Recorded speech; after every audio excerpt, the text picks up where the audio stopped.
big political upset last night. A Democrat won a special election for a congressional seat in a very conservative upstate New York district, and it's got Republicans rethinking their support for a big Medicare overhaul heading into 2012. Let's get some insight now from our Washington executive editor, Al Hunt. So, Al, I don't think you cover upstate New York elections very frequently, but this one's going to be on the map, isn't it?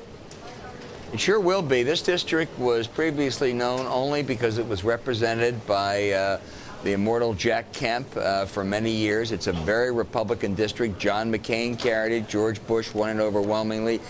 The clown the Republicans ran for governor last time ran. I think he carried the district. So this is a really Republican district. And for a Democrat to win, even in a special election, sends a huge message. And the message was it was about Medicare. No matter how they try to peddle it, this was a vote on the Paul Ryan Medicare plan.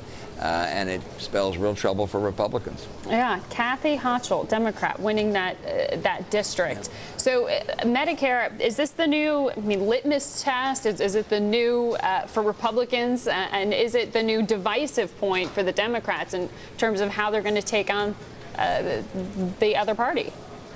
Well, it is, Margaret. It is the Republicans' Obamacare issue of 2010, if you will.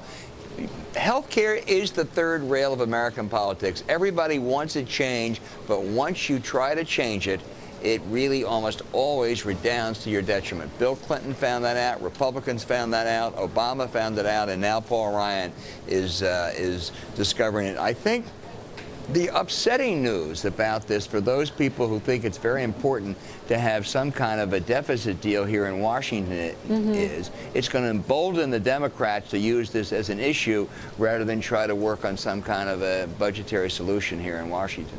And I thought Social Security was the third rail, but now it's any kind of health care. Oh, Medicare and health care in general, I think, are far more a third rail than Social Security. Social Security is not that hard to resolve. This one is much tougher.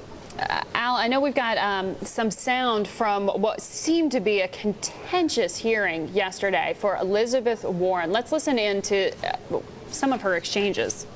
Yes or no? Are you giving advice to any governmental agency outside of Treasury and the President? We've given our advice when we've been asked for advice. Okay. I don't care what happens in this hearing today. I don't care what is said. I'm begging you to keep the fire. I'm not trying to cause you problems, Ms. Warren, but we're trying to accommodate folks. You are causing problems. We had an agreement. You had no agreement. We had an agreement for the time this hearing would occur. You're making this up, Ms. Ms. Warren. You asked it. You're simply, please. this is not the case. This is not the case. And I want to say for the record that I apologize to the witness, Dr. Warren, for the rude and disrespectful behavior of the chair. Al, does she have any shot at being head of Consumer Financial Protection Bureau?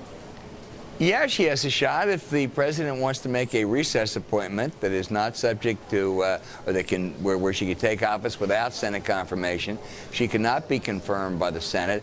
I think the debate going on within the White House is that they like this kind of debate. They like this kind of confrontation. She's the consumer advocate. It's the vested interest against her. And so do you appoint her and score some political points with voters? On the other hand, you're creating a new agency, and it's really hard to start any new agency, and to come in with that kind of a divisive context would make it almost impossible, which is why in Washington a number of Democrats are talking about Elizabeth Warren not as the head of that agency, but as a candidate for the United States Senate in Massachusetts.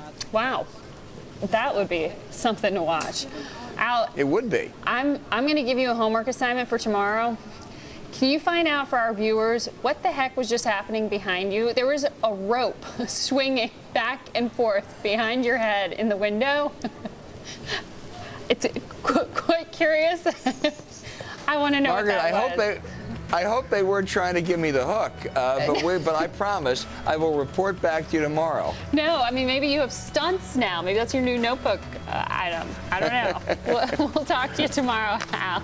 All right, good. Take care.